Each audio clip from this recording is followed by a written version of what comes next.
Aujourd'hui, nous poursuivons nos messages dans l'épître de Paul aux Éphésiens et le texte d'aujourd'hui est dans le 2e chapitre à partir du verset 11 jusqu'au verset 22. Donc on va commencer par la lecture de ce passage. Dans ma Bible, j'ai le titre au-dessus de cette section « Juifs et non-juifs réconciliés par Jésus-Christ ». Je lis le texte. « C'est pourquoi, vous qui portez dans votre corps la preuve que vous n'êtes pas des Juifs, et qui donc êtes traités d'incirconcis par ceux qui se disent les circoncis, à cause d'un rite accompli sur leur corps et par des hommes, rappelez-vous quelle était votre situation autrefois. En ce temps-là, vous étiez sans Messie. Vous n'aviez pas le droit de faire partie du peuple d'Israël. Vous étiez étrangers aux alliances conclues par Dieu pour garantir sa promesse, sans espérance et sans Dieu dans le monde. Mais maintenant, par votre union avec Jésus-Christ, vous qui autrefois étiez loin, vous êtes devenus proches grâce au sacrifice de Christ. Car nous lui devons notre paix. Il a en effet instauré l'unité entre les Juifs et les non-Juifs et a battu le mur qui les séparait. En livrant son corps à la mort, il a annulé les effets de ce qui faisait d'eux des ennemis, c'est-à-dire de la loi de Moïse dans ses commandements et ses règles. Il voulait ainsi créer une seule et nouvelle humanité à partir des Juifs et des non-Juifs, qu'il a unis à lui-même en établissant la paix. Il voulait aussi les réconcilier les uns et les autres avec Dieu et les unir en un seul corps en supprimant par sa mort sur la croix ce qui faisait d'eux des ennemis. Ainsi, il est venu annoncer la paix à vous qui étiez loin et la paix à ceux qui étaient proches. Car grâce à lui, nous avons accès les uns comme les autres auprès du Père par le même esprit. Voilà pourquoi vous n'êtes plus des étrangers ou des résidents temporaires, vous êtes des concitoyens, des membres du peuple saint. Vous faites partie de la famille de Dieu.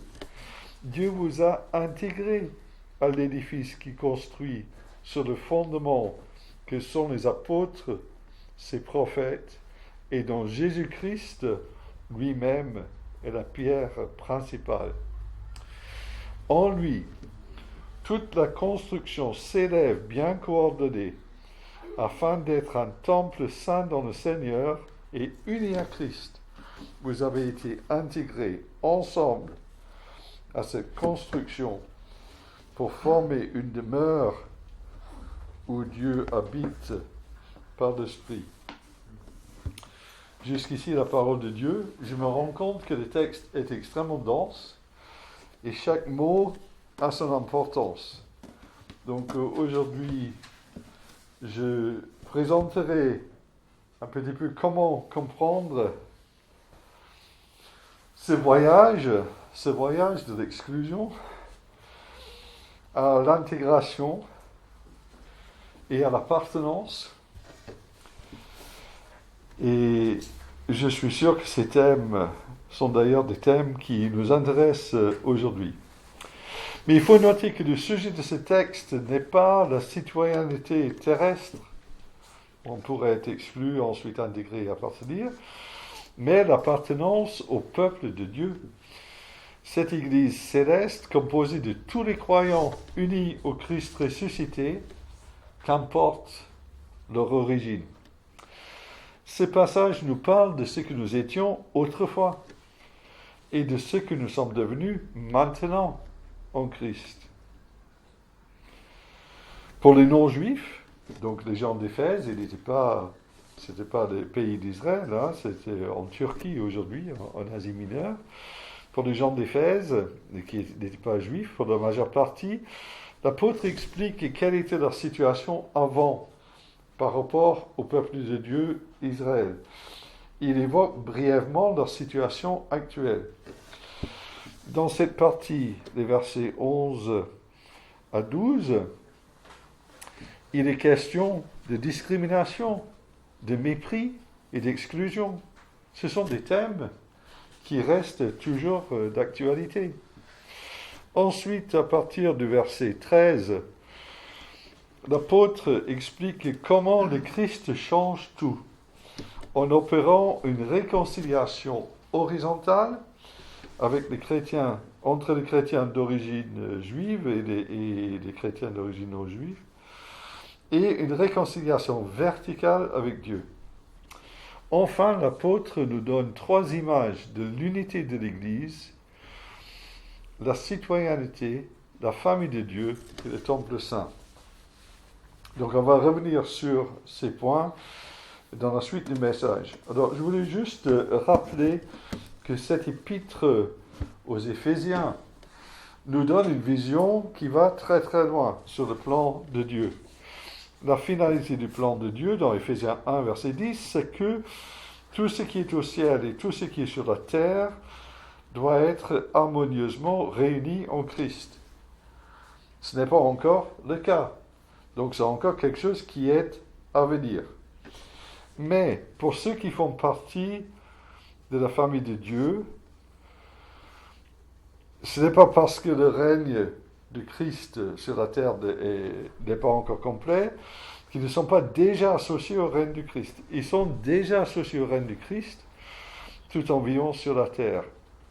Et Dieu les appelle à pratiquer les œuvres bonnes qu'il a préparées d'avance.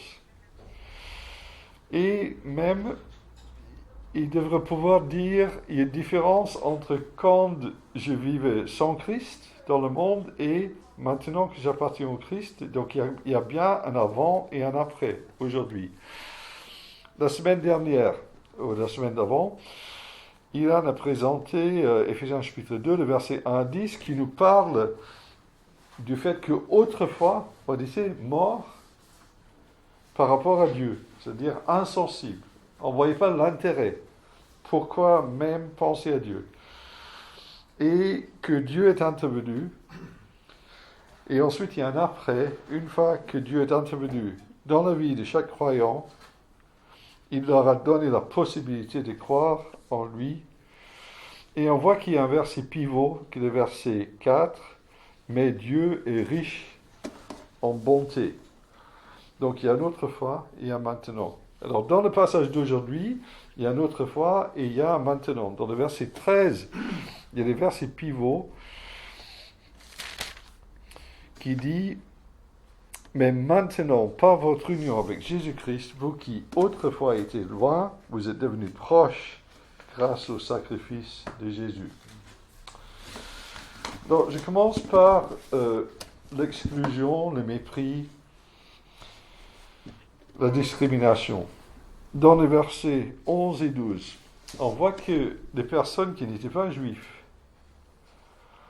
qui, somme toute, il y avait une différence dans leur corps. Bon, on ne va pas rentrer dans les détails de ce que c'était la circoncision, mais pour les juifs, parce que les autres n'avaient pas cette marque dans leur corps, ils les considéraient différemment, comme étant différents. Et ils les traitaient d'incirconcis. Alors c'est intéressant que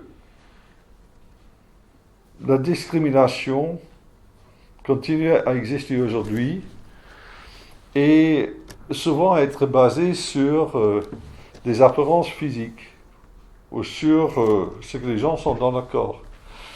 Je dirais que c'est la plus injuste des discriminations parce que on est à un tel endroit, on est d'une telle famille ou d'un tel pays et on ne choisit pas.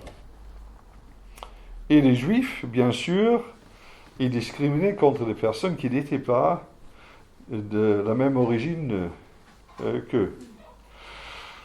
ou au moins certains juifs, on ne peut pas dire forcément tout le monde.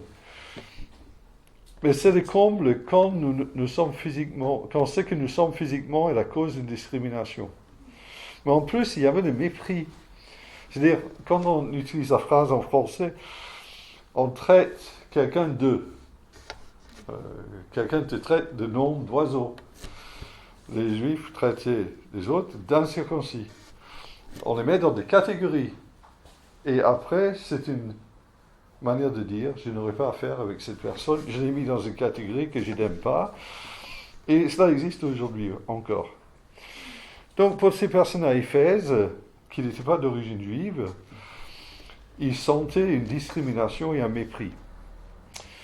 Mais il y a aussi une autre réalité dans le verset 12. En ce temps-là, vous étiez sans Messie, et plus loin, vous étiez sans espérance et sans Dieu. Alors effectivement, factuellement, on peut dire que les 10 commandements ont été donnés au peuple d'Israël. Si on n'appartenait pas à un peuple proche d'Israël, ou si on n'appartenait pas à Israël, on ne connaissait pas toutes ces choses. Et effectivement, Dieu a parlé par les prophètes dans l'Ancien Testament. Mais la révélation de Dieu est progressive. Et la volonté de Dieu a toujours été que toute la terre puisse l'adorer, le louer. Mais effectivement, si on n'avait pas cette origine juive, on était quelque part loin de ce que disait l'Ancien Testament.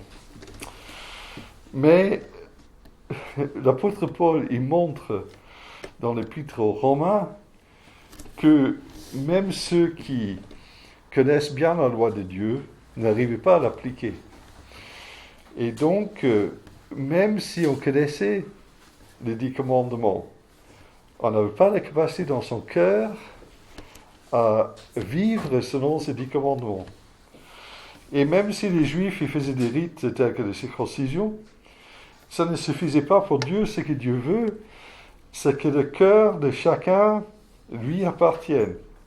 Dans Deutéronome 30, le verset 6, on peut lire « L'Éternel, votre Dieu, vous circoncira le cœur et celui de vos descendants, pour que vous l'aimiez de tout votre cœur et de tout votre être, et qu'ainsi vous viviez. » Donc, quelque part, ce que Dieu cherche, c'est un changement de cœur.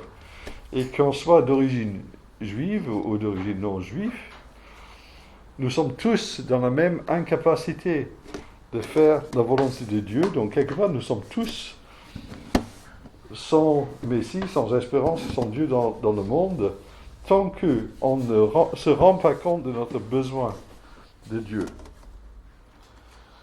C'est ce que l'apôtre Paul il dit dans Romains chapitre 3, tous ont péché, sont privés de la gloire de Dieu.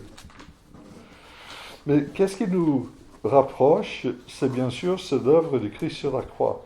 C'est parce que le Christ est mort sur la croix, il permet à ceux qui étaient proches, comme les Juifs, ou à ceux qui étaient plus loin, comme les non-Juifs, à tous venir à Dieu, mais grâce à ce que Christ a fait.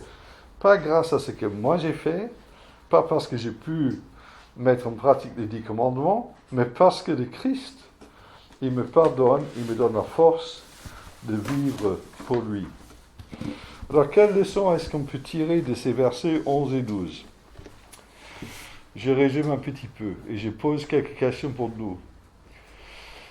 Si nous avons dans notre cœur une attitude qui discrimine contre une personne selon ce qu'elle est physiquement, notre cœur n'est pas conforme à celui de notre Dieu.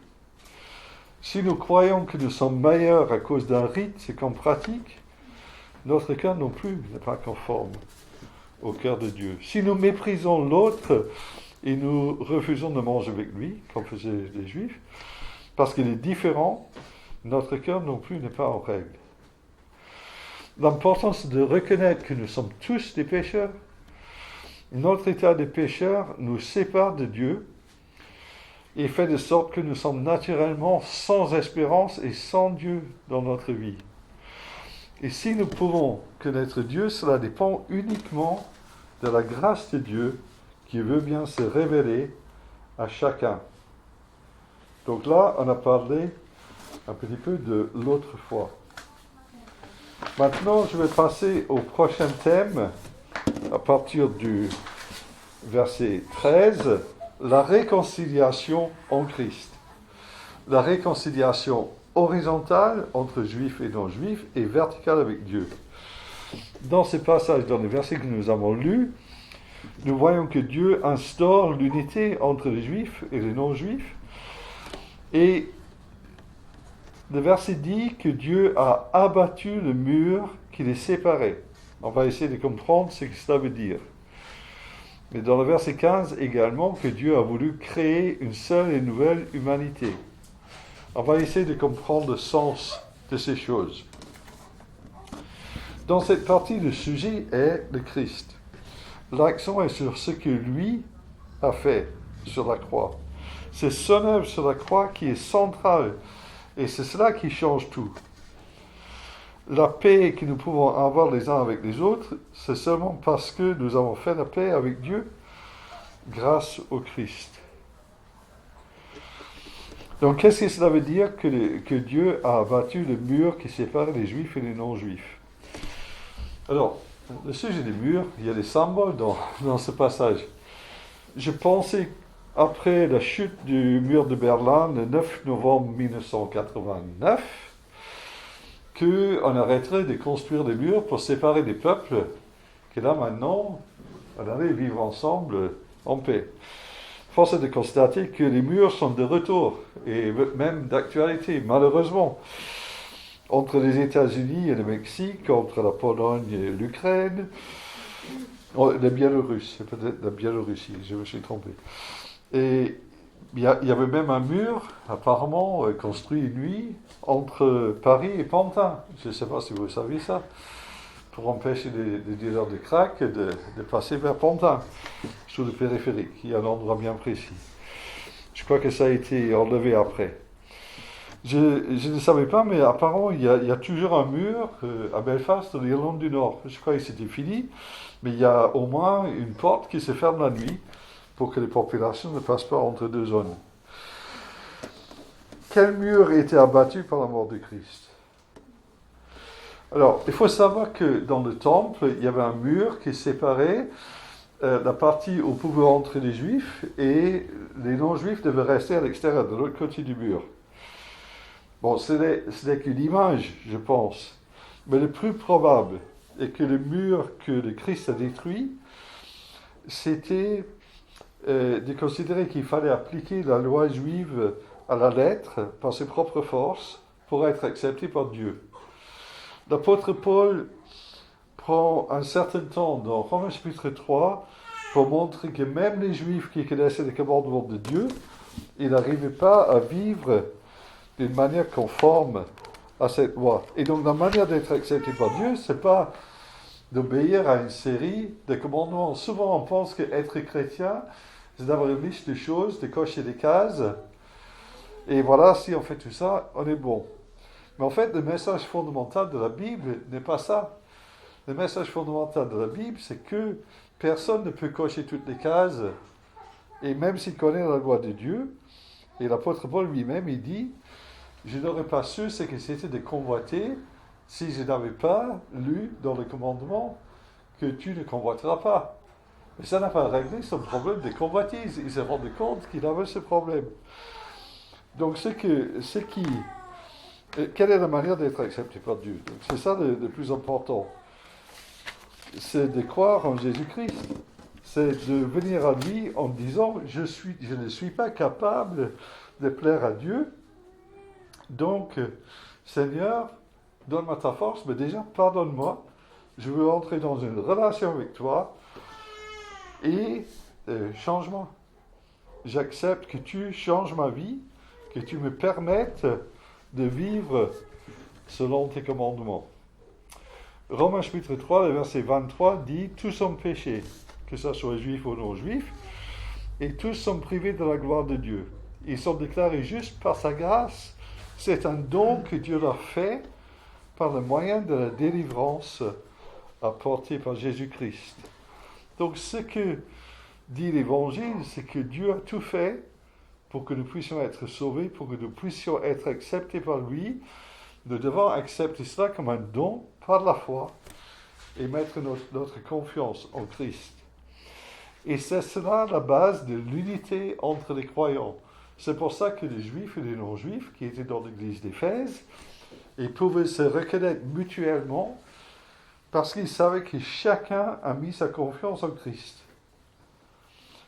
Et parce que chacun a reçu le Christ de la même manière, il se reconnaît pleinement. Il n'y a plus de différence entre les uns et les autres. Donc, qu'importe nos origines, nos pays d'origine, et notre Église a toujours été un cas d'espèce où on a des personnes de toutes sortes d'origines, mais ce qui nous unit, c'est le Christ.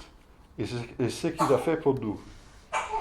Alors, le Christ a voulu également créer une nouvelle humanité. C'est intéressant cette expression. Une nouvelle humanité, c'est une nouvelle création. Donc, quelque part, être en Église, être ensemble, c'est quelque chose d'important. Tout comme dans le passage précédent, le verset 10, Dieu nous a créés pour une vie riche en œuvres bonnes. Dieu crée une nouvelle humanité à travers l'Église où on peut vivre des relations renouvelées. 2 Corinthiens chapitre 5, le verset 17 dit aussi que si quelqu'un est en Christ, il est une nouvelle créature. Et nous sommes appelés à vivre de nouvelles manières entre nous. Mais tout cela dépend, comme j'ai dit, de la réconciliation verticale avec Dieu. Et ce qui nous unit est dit dans le verset 18, nous avons accès les uns comme les autres auprès du Père par le même esprit. Quelques leçons sur cette partie-là. Est-ce que je me vois comme un pécheur sauvé par grâce? C'est-à-dire que je ne me vois pas comme étant supérieur en quoi que ce soit à la personne en face de moi. Suis-je prêt à reconnaître pleinement comme chrétien chacun qui met sa confiance en Christ pour être sauvé, qu'importe son appartenance ecclésiastique? Il peut aller dans une église qui a un autre nom que la nôtre, qui a d'autres pratiques peut-être, mais s'il croit que Jésus est mort pour lui, c'est mon frère en Christ.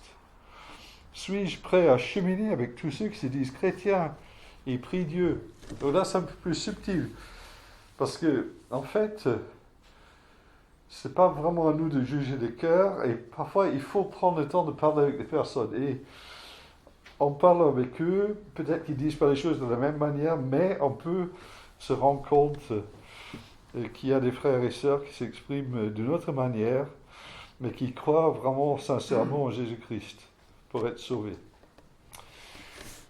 Est-ce que je vois dans l'Église une opportunité pour vivre des relations renouvelées selon le cœur de Dieu? Ça, c'est une bonne question. Maintenant, je passe à la dernière partie, 3 images de l'unité de l'Église. La citoyenneté, la famille de Dieu et le temple saint. La citoyenneté, c'est assez simple. Vous n'êtes plus des étrangers ou des résidents temporaires.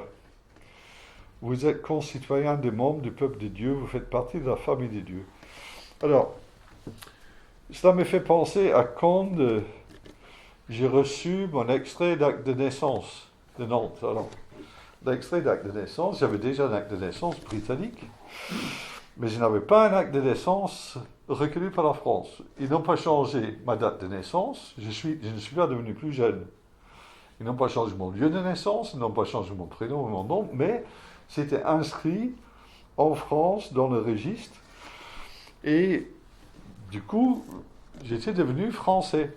Donc j'ai pu, avec cet extrait d'acte de naissance, prendre ma carte d'identité et faire mon passeport. Formidable. Effectivement, c'est bien quand on sent qu'on appartient à la communauté dans laquelle on vit. Et pour les chrétiens, c'est comme cela. Qu'importe notre origine, qu'importe d'où on vient, on a cru au Seigneur Jésus-Christ, nous ne sommes plus des résidents temporaires, nous faisons partie du peuple de Dieu. Nous sommes tous devenus proches en Christ.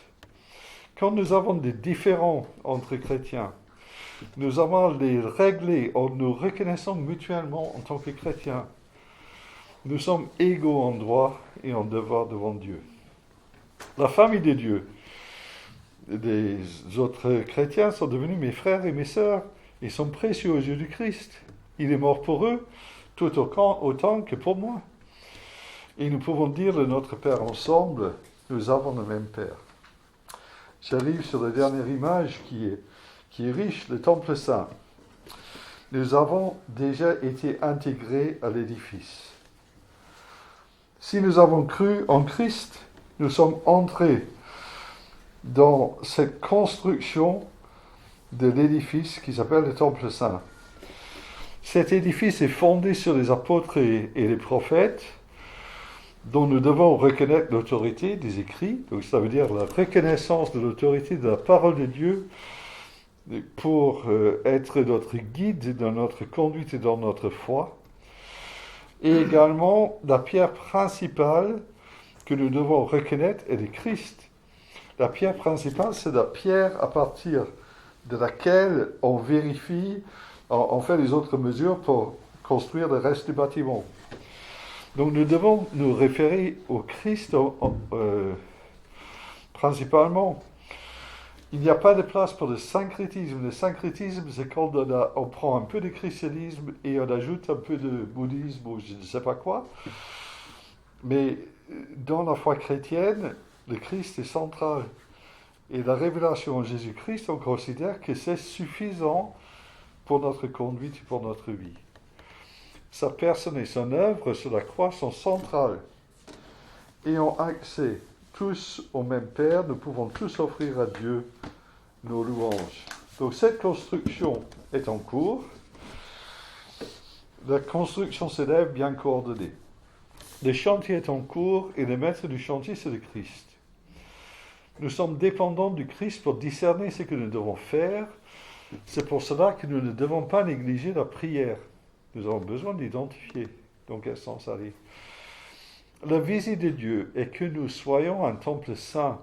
Cela veut dire que Dieu souhaite nous rendre saints, conformes à lui, dans nos vies, et que l'Église soit imprégnée par ce sens de la sainteté de Dieu, qui n'est pas incompatible avec un sens profond de sa grâce.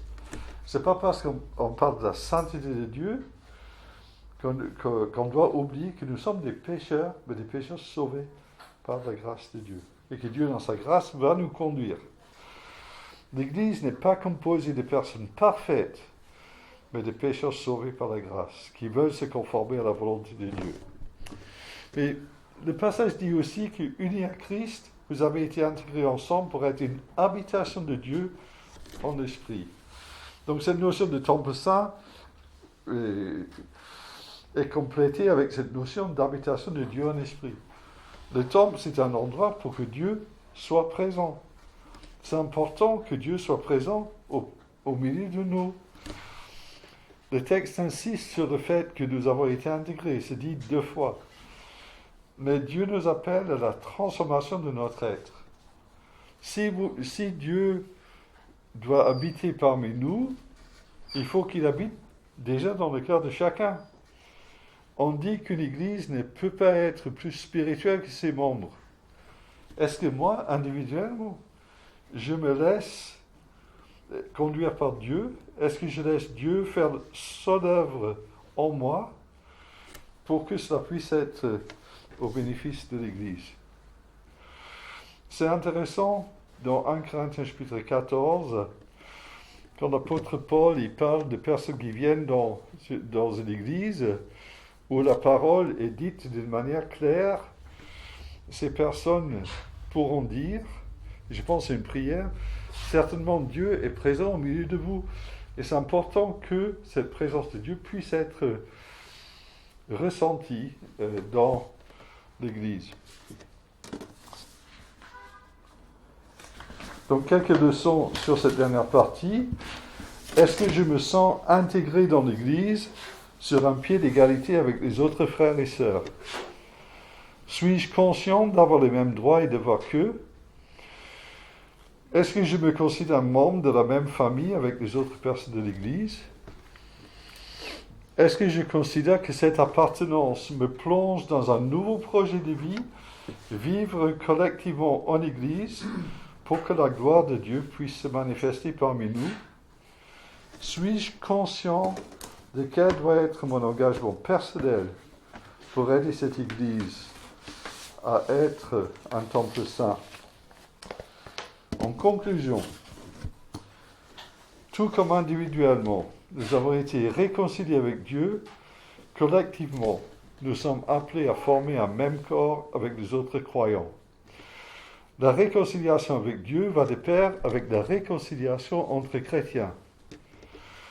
Dieu nous appelle à dépasser les questions de catégorie, d'origine et de la vie passée de chacun pour nous reconnaître pleinement comme citoyens du ciel, membres de la famille de Dieu, appelés à former un temple saint où habite Dieu. Cette reconnaissance mutuelle est basée uniquement sur la repentance et la foi en Christ, mort pour nos péchés. Nous sommes un groupe de pécheurs, sauvés par la grâce de Dieu, appelés à former une nouvelle humanité et à vivre des relations renouvelées par l'Esprit du Christ. Merci.